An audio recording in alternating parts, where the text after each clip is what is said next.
regarding, we don't also want to create any personal tension between Ms. De Lima and the any personalities in government. Okay, Okay. standby na tayo, sir. Okay, please.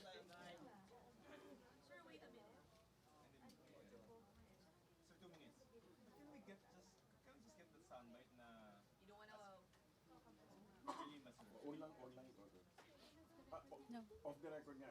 Basically, just want to say that we don't want to create any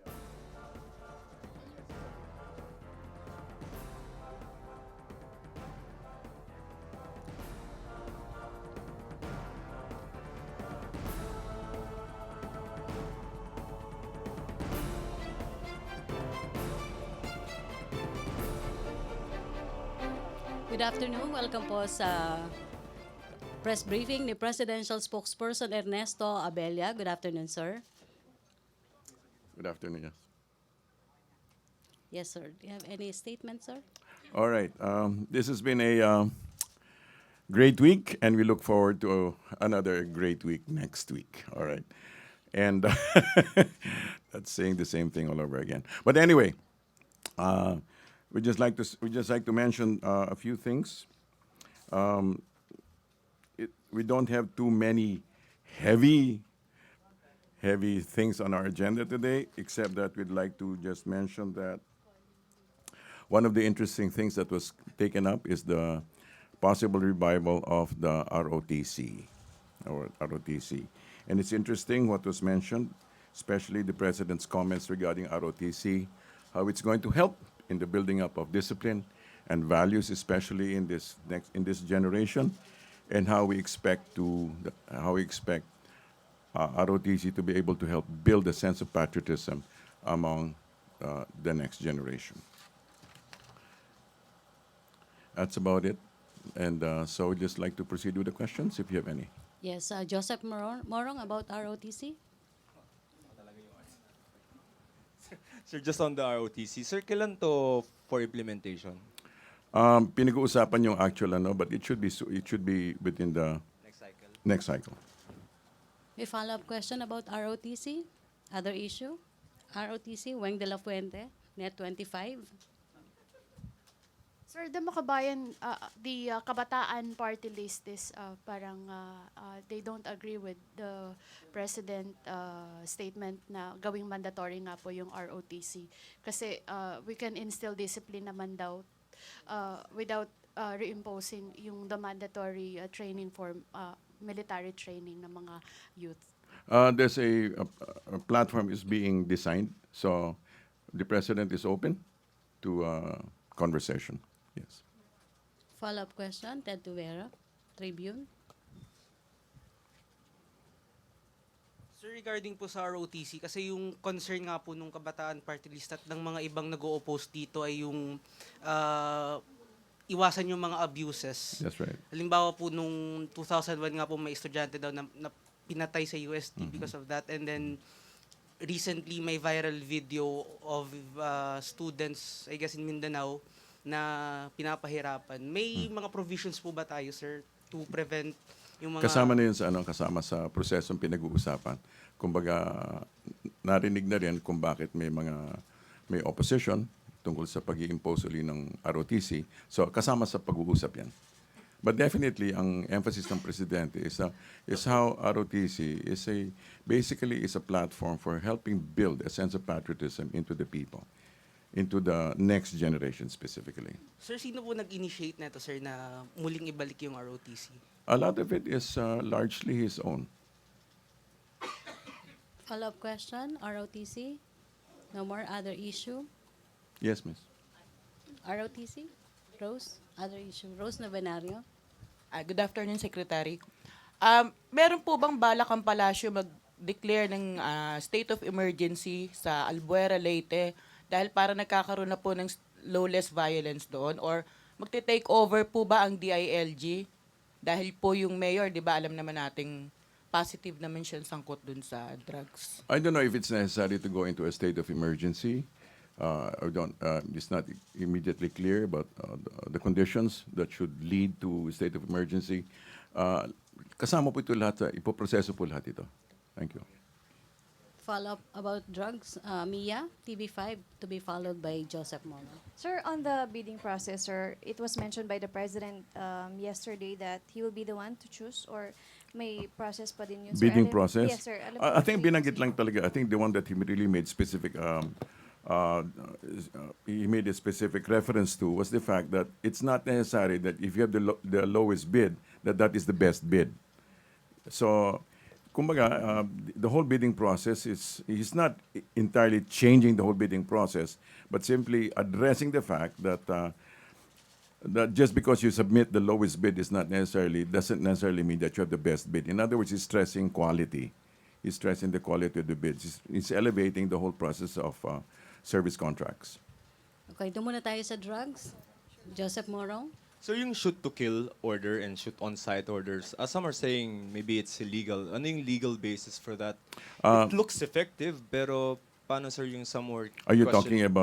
talking about the Espinosa thing? Yes sir. And then may mga 'di ba kay Peter Lim meron din siyang Okay. statement. If na you ganun. will take note of the statement that I made, it is if it endangers life or if they resist the arresting officer. Okay. So meron pong pinagbabasihan niya, may pinagagalingan yan. Okay. Pero sir, it's not illegal. What is Yung pong ganun na mga orders na shoot to kill, shoot on site. like I said, The operative like I said, there is a condition. It's based on set conditions. Next. Wing, on drugs. Sir, without going personal against Senator Laila de Lima, how does the President reacted to her privilege speech yesterday and calling for the Senate probe on the extrajudicial killing? Will the government participate, the executive participate in this investigation?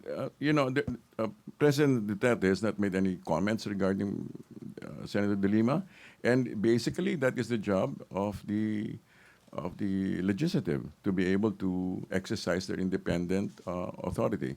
So they're welcome to make the necessary investigations as they see fit. Dexter Ganibe. Magandang hapon, Secretary. Yes, sir. Napag-usapan doon sa 4th Cabinet meeting yung pangalan ng mga local chief executives na involved sa droga. Ano po ang prosesong gagawin ng administrasyon? Sila ba ay i-inform, nasusuko, or papangalanan sila publicly? Hindi po natin alam. I'm not entirely sure how the president will go about it, but definitely the fact that it's been named simply means to say that the process has begun. In other words, they will be contacted, they will be addressed, and they should respond accordingly. They're being asked to respond accordingly. Kapag hindi po sila tumugon doon sa pakiusap, at saka kung ano po yung pakiusap po?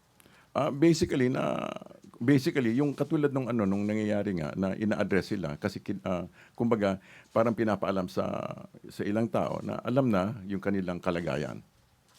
So they're being asked to respond accordingly. So we'll just wait for them to respond. Okay, thank you.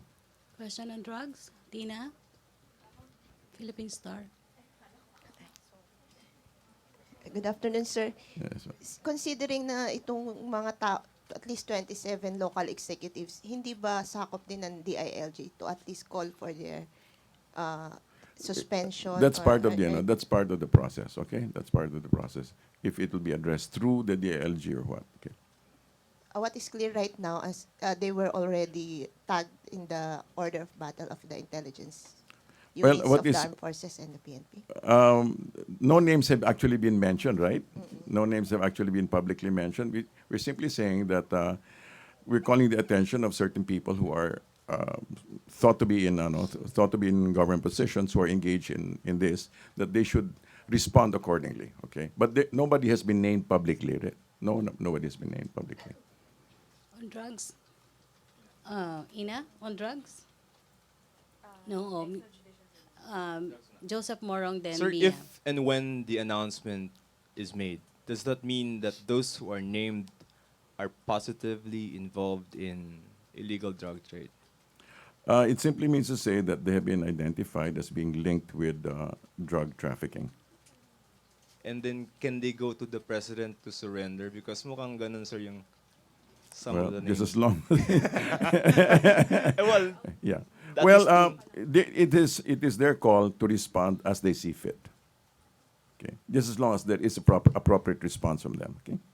Mia, TV5. Sir, follow up on that question. Yes. Sir, we know that the president will be the one to name these local executives, sir, the 27 names. Whatever. But- Yeah. Numbers. But Yeah. at least can you give us a glimpse, like from what provinces they are, mayors, governors? It's not my call. It's the president's call. It's his prerogative to name them. Like from what provinces are they? Sir? As I said, Tingnan. it's his prerogative to name them.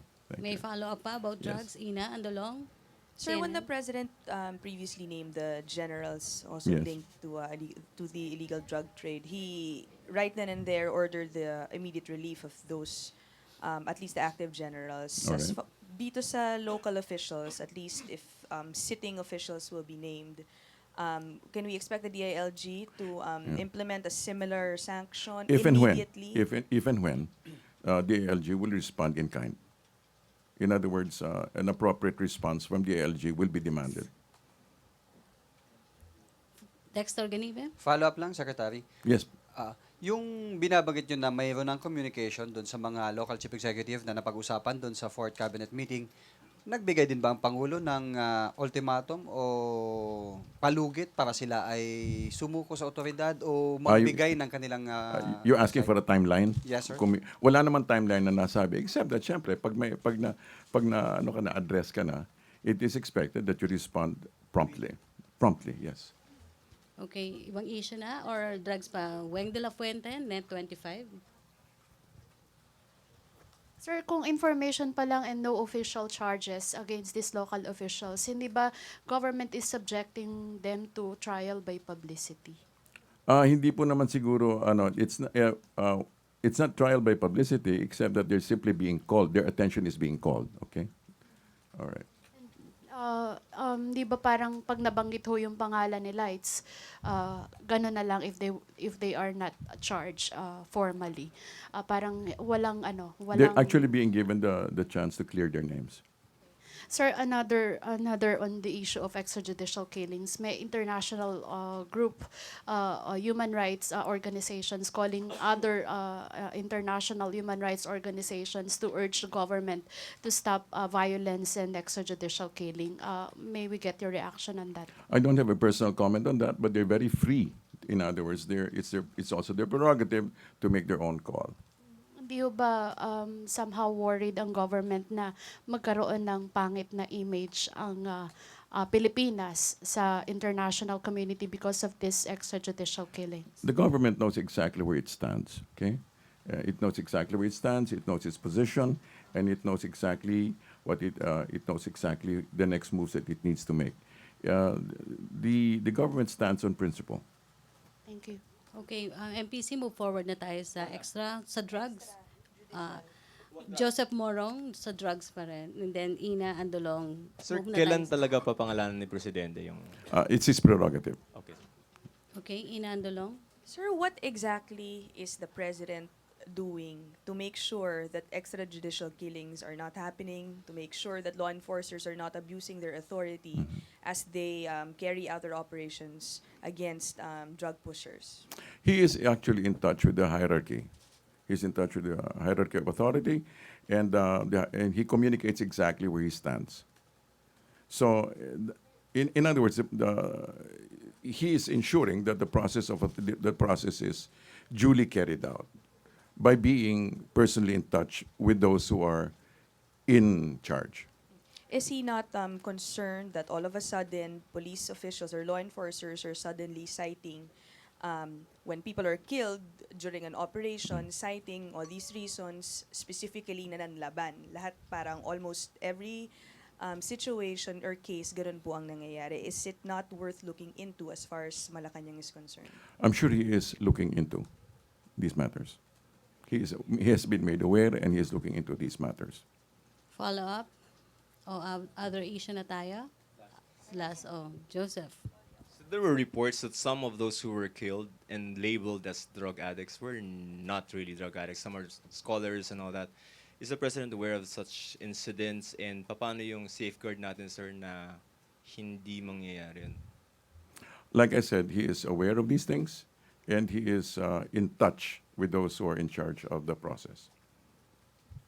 Ina, may follow. Tina.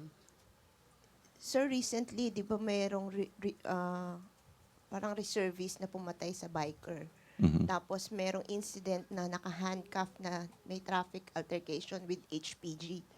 These are not You're talking about two separate. two separate incidents. Okay. These resulted to deaths of the victims. How is the president addressing these? I think he's addressing it at the level where it happened. Okay, already I think the Quiapo incident has already been made. I think charges have been filed already, right? If I'm right. So in other words, it's being addressed at the level. You know, it doesn't have to be elevated immediately. It is addressed on the level where it happened. Ina, may follow up. Other issue or extra? Catherine Valente. Ay, good afternoon, sir. Sir, regarding po sa China's new policy to penalize po illegal fishers sa South China Sea, talaga daw pong hindi pinapapasok ang mga Filipino fishermen there. Alright. So what's the palace take on this? Will you advise po our Filipino fishermen to avoid Panatag shoal for their safety? Thank you. Again, the shoal itself, no? The shoal, you're talking Scarborough? Okay, Scarborough. Basically, let me just go back. Scarborough is really just for artisanal fishing. It's basically artisanal fishing, and it should be left alone by those who are engaged in commercial fishing. Okay, so basically from our side, we have already our safeguards in place. Okay, safeguards in place. There's a 12-mile limit to, I think there's a 12-mile limit to Scarborough, no? So, kung it's allowed, fishing, artisanal fishing is allowed in that area. But aside from that, it should be left alone. So from our side, we have specific guidelines. Thank you. Okay, thank you. Other issue? Laila Salaveria. Inquirer.net. Good afternoon, sir. Yes. The President has spoken out strongly against contractualization. Yes. And Senator Recto pointed out that Yes. the government also hires a lot of temporary workers. So Yes. what will the government do about this? Can we expect an order from whoever stopping the practice? It will be looked into appropriately. It will be looked into. Okay. By whom, Dad Dole? May directive. Is there a has there been a directive from the President? No directive. It has to be studied first. It has to be looked into first. Okay. By the appropriate executive office, by the appropriate office. Okay. Manila Standard. Bencito or JB Bencito. Good morning. Good afternoon, sir. Sir, what are the specific safeguards na ginawa na ng gobyerno? Ano po yung parang guidelines that we are implementing with regards to contact with China, sir? Or with regards to the waters na contested po? What do you mean specifically? Sir, you mentioned earlier that there have been some safeguards, there are guidelines that the government is pressing on or implementing with regards to the West Philippine Sea issue. Sir, meron na po ba tayong specific, sir? Ano po ba yun? Okay. What I said about there are already some guidelines already in place. For example, katulad ng no commercial fishing within Scarborough. So that's already in place. It's not a new one. It's just being implemented. But regarding the other conversations with the other parties, we just take the diplomatic route. Celerina. Microphone, please. Manila Shimbun. Celerina Del Mundo. So, sir, clarification lang regarding dun sa South China Sea sa Scarborough. So, yung hindi commercial fishing vessels, like for instance, yung mga small fishers, Wala they pong could small still- fishers doon. That is too So- far out. So the only ones going that direction are really commercial fishers. How about these people na fishermen that we saw on television na they were being barred from going there? So commercial po tong mga to. Sorry. Mostly because there are really no artisanal fishers. It's really very far out. So in effect, we're not allowing our fishermen to go there. It's not that we're not allowing our fishermen to go there. We're simply saying that there are certain kinds of fishermen who are allowed and who should be there and can fish inside. Those are the artisanal fishers.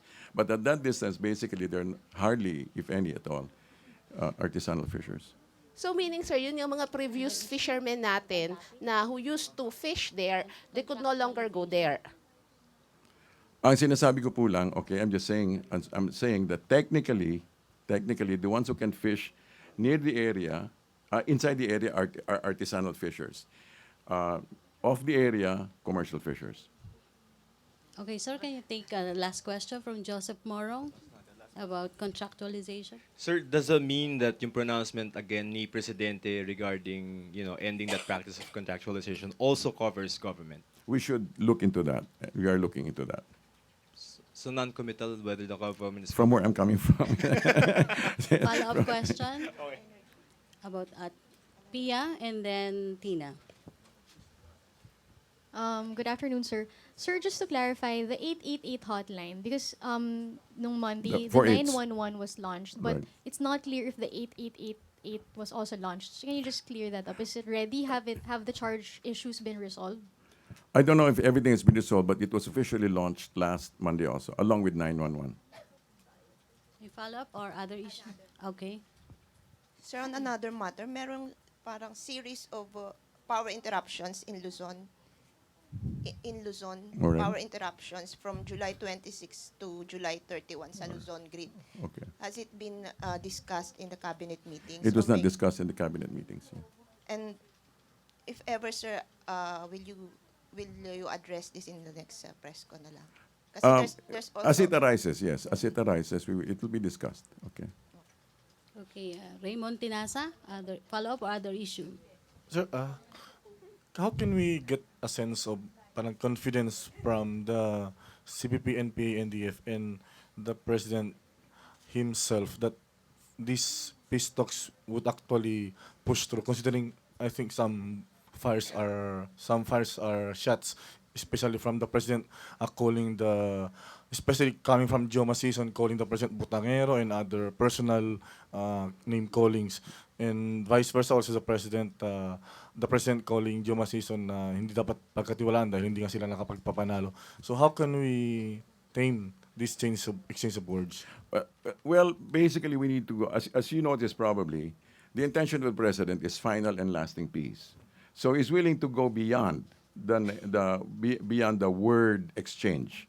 So we can trust that. We can trust the process. At least we can trust where the president's coming from. And already there is a process that has been, and we didn't start it. We're simply continuing and wanting to finish it within his term. And categorically, can we actually trust Mr. Joma Season? Let's put it this way. We need to just trust the human process. Okay? Sir, Thank pwede you. pa mag-question? Si Sir, Rose last na lang sa peace process. Opo, yeah. Sabi po ni Secretary Duresa, magsasabit siya ng recommendation nung Monday. Ano po yung isinabit ni Secretary Duresa para dun sa pagsulong ng usapang pangkapayapaan? We're not privy to the details, but the conversation continues with CNN. Thank Sir, you. may last pa rin, Mia? Sir, text-in question, sir. What's the stand of the president regarding divorce bill? He kept on mentioning that during the campaign, sir. I think it will be submitted, right? It has. Minute file. Okay, so let's await it. Sir, pwede pang question daw? Hannah Sancho. Okay. Hannah Sancho? Sir, di ba sa August 20 na po yung Oslo meeting with the Joma Season? Right. Ang wino-work out po, kaya minove po ng August 20 is para may makasama na dun sa mga political detainees na i-release. Yes. May ma-release po ba, sir, na makakasama sa August 20? Ang pagkakaalam ko po, as far as I know, that there will be people who will be given safe passage. Mga ilan kaya sila, sir? I'm not sure about the final number, but a number will be sent, will be given safe passage. So, meron po talaga. Meron naman. Kasama po yung Tiamzon couple, sir. Apparently. So, sure na sila nakasama sa 20 sa Oslo. As far as I know, as of this moment, as far as I know, kasama po sila. I think they'll be given safe passage. As far as I know. I may be, okay. All right. Thank you, sir. Thank you. RJ Bencito? Sir, last. Sir, magkakaroon ba tayo ng interim ceasefire with the Reds should the August 20 peace talks proceed? I think as far as I know, also that the CNN declared that they would have their own ceasefire, right? CPP, sir. Yeah, but CNN kasi refers to Communist Party, NDF, and NPA. So it's not CNN nakalala. No, that's how they refer to it. Okay, no offense intended. Pero sir, may interim ceasefire. Tayo, Let's on the let's see how. government side. Again, let me see. My classic line is, let's see how it unfolds. Okay. That's JB Bencito. I'm sorry, nakamali ako sa name. About CPP, peace talks. Ted De Vera. Microphone, please. Thank you. Sir, binanggit niyo po ni Secretary Andanar sa statement na willing sila makipag-engage sa public, even Sino sila? Secretary Andanar on federalism, sir. Ano po yung balak ni Presidente o ng Malacañang para mas yun yung info drive nila on federalism, sir? Kasi nga 'di ba may survey na nagsasabing karamihan sa Alright, mga okay. Okay, so yung tanong nyo? paano ikakampanya ng Malacañang yung federalism, sir? Meron pong may paraan kasama na po itong pagsulong, you know. But the next steps will also be susunod-sunod siya. Okay, susunod siya. It will follow its own cycle. Sige, last question, please. Last question, Neil Maribuhok, UNTV. Nel. Short lang po. Sure. May schedule na po ba for LEDAC? Napag-uusapan na po ba ito? Yung LEDAC, wala pa po, hindi pa po namin-mention yung hindi pa po namin-mention yung actual dates. Okay. So that's it. Thank you very much. You've been a great audience. Nagpaalam na. Thank you. Thank you, Malacañang Press Corp. Thank you, Secretary Abella. Thank you. Back to our main studio sa Radyo ng Bayan at Telebisyon ng Bayan PTV. Okay.